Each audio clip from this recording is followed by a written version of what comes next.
Então agora a gente vai para o tema atual, que a gente sempre debate aqui de atualidades, que é o Oscar, né? O Oscar, a gente estava no meio do carnaval no domingo e a gente participou do Oscar. E foi muito gostoso. A gente foi indicado a 3 categorias, né? Com o filme Ainda Estou Aqui, dirigido pelo Walter Salles. O filme conta a história da família do ex-deputado Rubens Paiva, né? Na figura mais importante ali da Eunice Paiva, que conseguiu tocar a vida da família dela após o desaparecimento do Rubens. E a gente conseguiu, sei lá, tipo, uma história histórica que é receber um Oscar. O Brasil nunca tinha recebido um Oscar por melhor filme internacional. Já teve uma brasileira que ganhou o Oscar, que é uma cenógrafa, que é muito famosa em Hollywood, mas ela vive nos Estados Unidos. Mas um filme completamente brasileiro, né? Feito no Brasil, pelo Brasil, tal. Foi a primeira vez que a gente levou o Oscar. A Fernanda Montenegro perdeu o Oscar pra Mickey Madison, né? Que é a atriz de Anora. E a gente perdeu o Oscar de melhor filme. Obviamente que a gente ia perder de qualquer. Aquilo lá a gente teria poucas chances. Mas a gente foi muito feliz de ter sido pelo menos indicado. E eu acho que isso valeu muito a pena no nosso caso. É um passo gigantesco para o cinema brasileiro, para a visibilidade do cinema brasileiro para fora do nosso país. Beleza? Qual que é a polêmica do Oscar ali? Vamos primeiro falar da polêmica em relação ao Rubens Paiva. Aí, Caio, ó, esse corte aqui é para nós, hein? A história do Rubens Paiva que eu vou contar aqui para vocês, beleza? É... Como tudo nessa porcaria desse país aqui, o negócio também ficou dividido entre esquerda e direita. O Rubens Paiva nunca foi terrorista, tá, pessoal? A história do Rubens Paiva é a seguinte: o Rubens Paiva é de uma família boa do dinheiro. A Eunice também era, tá? Eles tinham muito dinheiro, tá? Eram de famílias que tinham grana. O Rubens, ele se forma engenheiro e ele, como engenheiro bastante conhecido, ele passa a fazer muitas obras ali no Rio de Janeiro famosas, túneis, edificações de prefeitura, de política, tudo. Ele era um grande engenheiro mesmo, era um baita de um engenheiro bom. E com uma família que tinha dinheiro. Então eles moram ali naquela região, nas praias ali, Ipanema, Copacabana, naquela região ali. O Walter Salles, ele é bilionário, né? Dono do Unibanco, tem uma parte do Unibanco, ele é dono da companhia brasileira que está em Nióbio. Então, assim, ele tem muito dinheiro, a família tem muito dinheiro. Tanto que o João Moreira Salles, que faz documentário também, que é irmão dele. A esposa do João Moreira Salles é dona da revista Piauí e tal, da Rádio Branca Viana, eu acho que é Branca Viana que é o nome dela. Eles têm muita grana mesmo. E o Walter Salles tinha dinheiro do próprio bolso para poder investir para fazer esse filme, para fazer a distribuição dele também. Mas como que é a história do Rubens Paiva para a gente entender até melhor essa questão aqui? O Rubens, pessoal, ele era, né, engenheiro e ele era do Partido Trabalhista, né, que é o PTB. O PTB era o antigo partido do Getúlio Vargas. E ele sempre foi um cara que não se posicionou na extrema esquerda. Ele nunca se posicionou na extrema esquerda. O Rubens Paiva se posicionava no centro-esquerda, que a gente chama de social-democracia. Ele ficou muito marcado porque quando houve o golpe militar de 1964, e aí eu não discuto aqui se foi ditadura ou não foi ditadura, tá? Inclusive porque tem áudios do Médici, que foi um dos presidentes mais carrascos da ditadura, e do próprio Costa e Silva, falando que era uma ditadura, do Geisel, falando, ditadura militar e tal. Eles falam isso, tá? Você ficar repetindo igual papagaio que não foi, os caras falaram isso, os próprios generais. O Rubens, ele sempre se. Mas ele ficou queimado com os militares, porque quando houve o golpe, ele fez um programa, ele foi num programa de rádio na madrugada no Rio de Janeiro, na Rádio Nacional, e ele fez um discurso. Esse discurso do Rubens Paiva, ele chamava os jovens para ir para a rua protestar contra o golpe, para tentar conter o golpe que estava acontecendo. E isso deixou o Rubens Paiva marcado para sempre na mão dos generais. Mas no começo de 1964, a ditadura não tinha fechado tudo, não era tão rígida assim, ela não tinha caçado o direito de muitas pessoas, tá? O que acontece é que a ditadura ela deixava, não caçou tantas pessoas assim. Mas o Rubens Paiva, por ter feito essa expressão, ele foi caçado. No sentido de perder o mandato de deputado federal que ele tinha. Mas ele continua levando a vida tranquilamente. A família dele, ele estava construindo uma casa, ele tinha construído essa casa na beira da praia, ele continuava tranquilamente, tudo e tal, até que chega 1968, que é quando a gente tem o ato institucional número 5, o AI-5, que daí fecha de vez a ditadura e suspende praticamente todos os direitos civis, né? Todos os direitos, mas dá às forças de repressão do Estado o direito dela tirar o seu direito, certo? E aí, o Rubens Paiva estaria colaborando, enviando cartas, intermediando cartas de pessoas que estavam exiladas para fora do país para dentro do país, ou de pessoas que estavam dentro do país para fora do país. Porque naquele exato momento, ali em 70, 71, que é quando o Rubens Paiva some, em 71, já existiam muitas pessoas que eram da luta armada, que eram consideradas terroristas aqui de esquerda, que eles estavam fora do país, mas não só, artistas e outras pessoas que estavam fora do país, e o Rubens Paiva meio que ajudava a liberar essas cartas para fora do país para ter uma comunicação entre a família e essas pessoas. Não foi comprovado que era para manter comunicação, para manter a luta armada aqui, não era isso. Era mesmo cartas de carinho de uma família para outra, dessa forma. Bom, os caras passaram a investigar isso e eles já tinham o Rubens Paiva engasgado na garganta. Com o Rubens Paiva engasgado na garganta, eles vão até a casa do Rubens Paiva, levam o Rubens Paiva para um quartel no Rio de Janeiro, e numa sessão em que eles estão lá interrogando o Rubens Paiva com aquelas práticas que a gente sabe o que é, né? Práticas violentas, o Rubens Paiva acaba sucumbindo e morrendo numa mesa. Ele morre ali e as pessoas desaparecem com o corpo dele. A gente está lendo o livro da Juliana Dalpiva, vamos deixar até indicado para vocês aqui, que é o livro da editora Matrix, que chama Rubens Paiva, Crime Sem Castigo, inclusive. O que acontece nesse livro? Ela conta toda a história, ela vai rever na documentação, uma documentação inclusive muito farta, sobre esse assunto, e ela vai pesquisar e sabe os caras que tiraram a vida dele e tal. E o Rubens Paiva nunca mais voltou. E aí a Eunice Paiva, que era a esposa dele, ficou com vários filhos ali para cuidar, e ela precisou se virar sem ele. A família tinha estrutura, tinha dinheiro e tal, mas imagina que um homem da família, de repente, ele some nos anos 70 e nunca mais volta. E aí ficou longos anos para tentar, né, o atestado de óbito e o reconhecimento do Estado que o Rubens Paiva tinha morrido, que senão ela não conseguiria fazer uma série de documentações. E aí o Marcelo Rubens Paiva, ele acaba virando o autor, ele tem um livro muito famoso que chama Feliz Ano Velho. Esse livro era sobre a história dele, de como ele ficou paraplégico, né? Quer dizer, ele perdeu os movimentos, não sei se realmente paraplégico ou tetraplégico, eu não sei mais ou menos como que era, porque faz muito tempo que eu li o livro, como que é essa denominação que dá esse acidente cervical essa condição cervical que ele ficou, de movimento.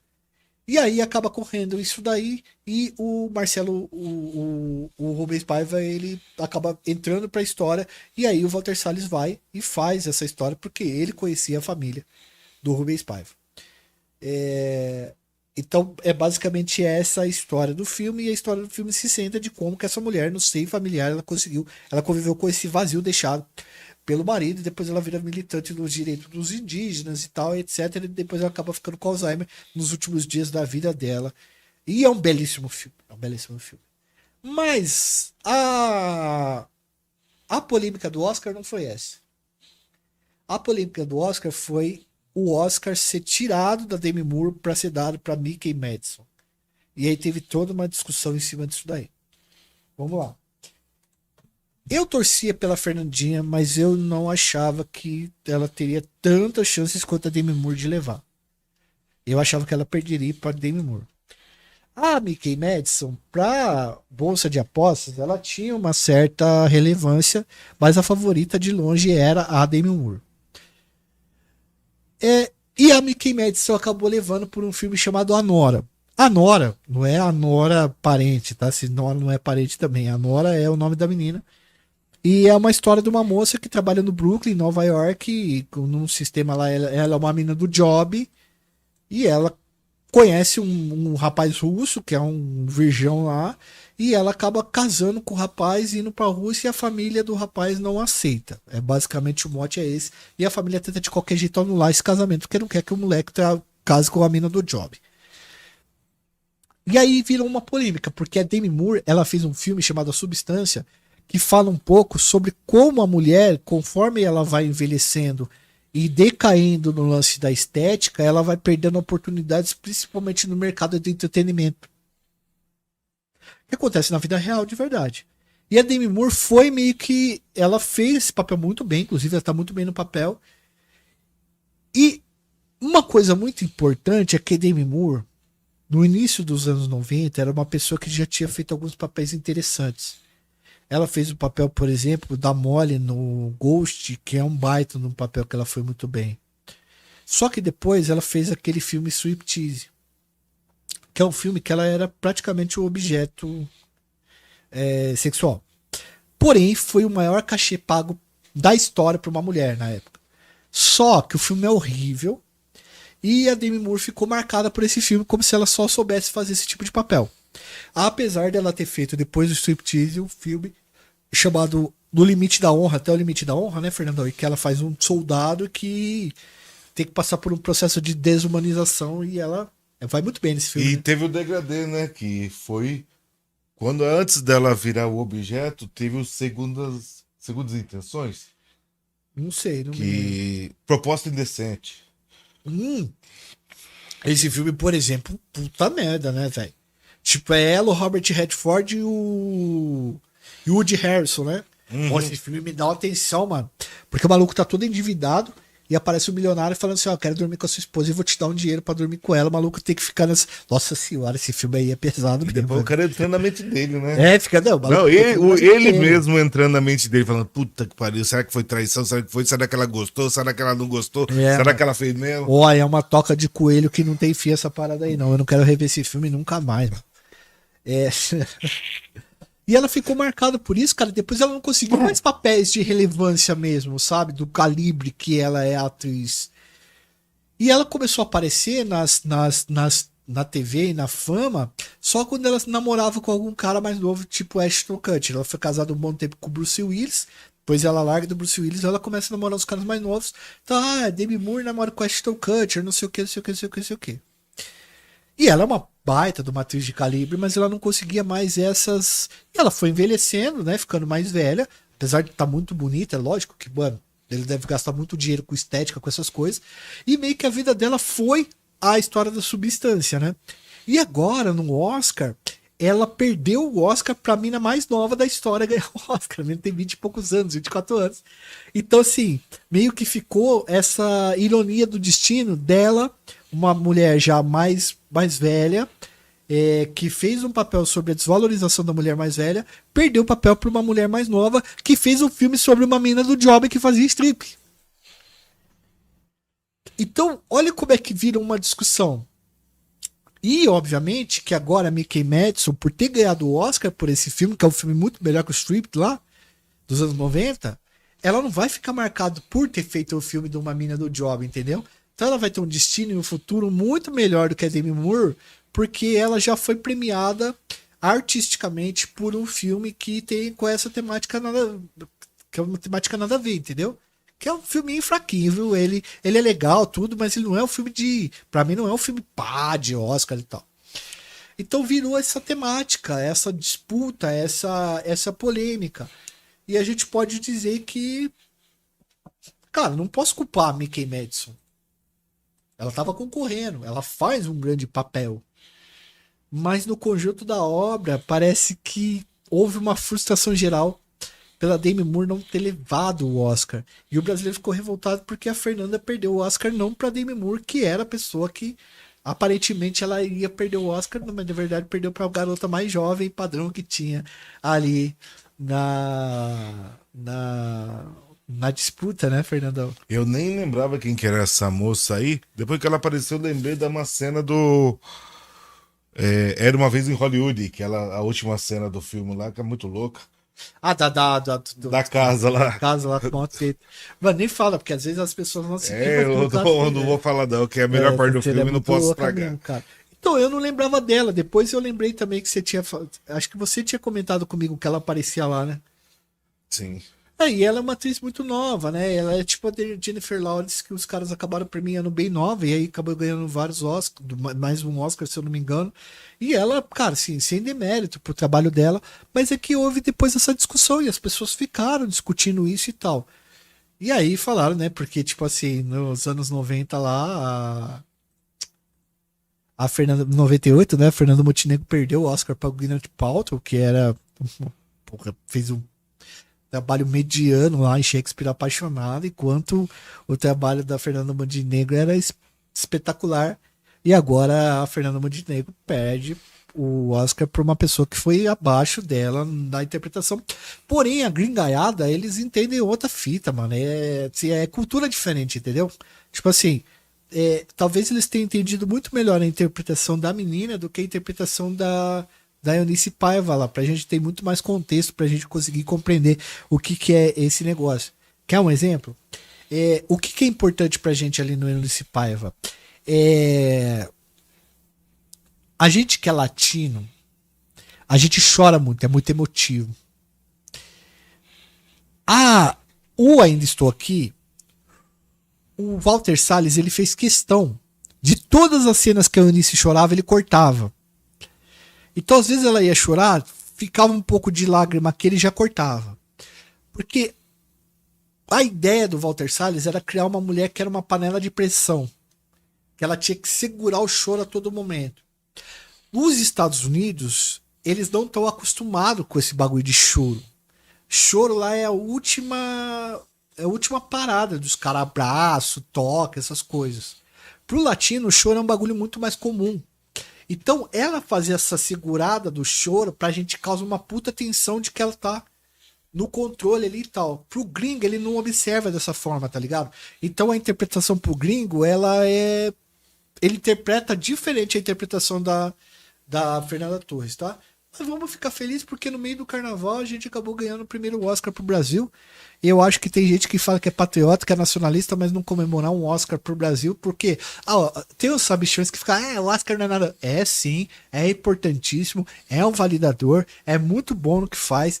Pode dizer assim, você não precisa perder o seu valor por não ter o Oscar, mas que você ganhar um Oscar, chegar junto no Oscar, ele aumenta a sua visibilidade, né? A visibilidade do cinema brasileiro. Pô, a Argentina tem 7 Oscar, né? A gente ganhou o primeiro agora. Tinha um filme de 84 que era O Beijo da Mulher-Aranha, que era dirigido pelo Hector Babenco, que ganhou o Oscar. William Hurt ganhou de melhor ator e eu acho que teve melhor roteiro adaptado, mas não era um filme totalmente brasileiro, né? Foi um filme bancado por vários países, inclusive o próprio Estados Unidos fez entrou com dinheiro e tal. A gente teve 4 indicações no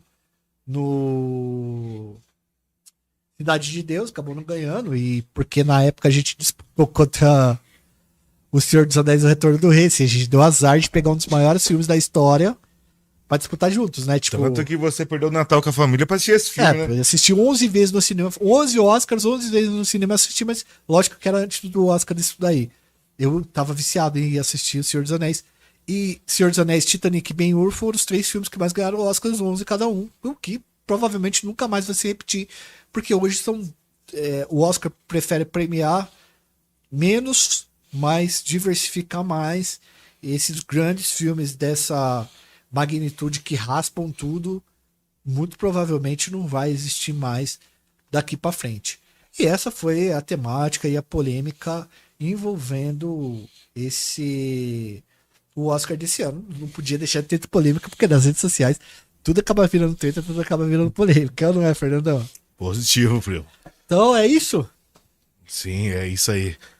Eu perdi até a fala, tanto que eu falei aqui, ó. E eu tenho que pedir um negócio aí pro Jó, porque vai passar a noite inteira trabalhando agora. E o menino precisa comer, né? Você precisa pedir alguma coisa que eu vou passar a noite escrevendo algumas coisas aqui e lendo textos. Bom, galera, você que assistiu o nosso corte, por favor, deixa seu like, se inscreve nesse nosso canal e ativa o sininho pra ajudar a gente a fazer mais conteúdos como esse aqui.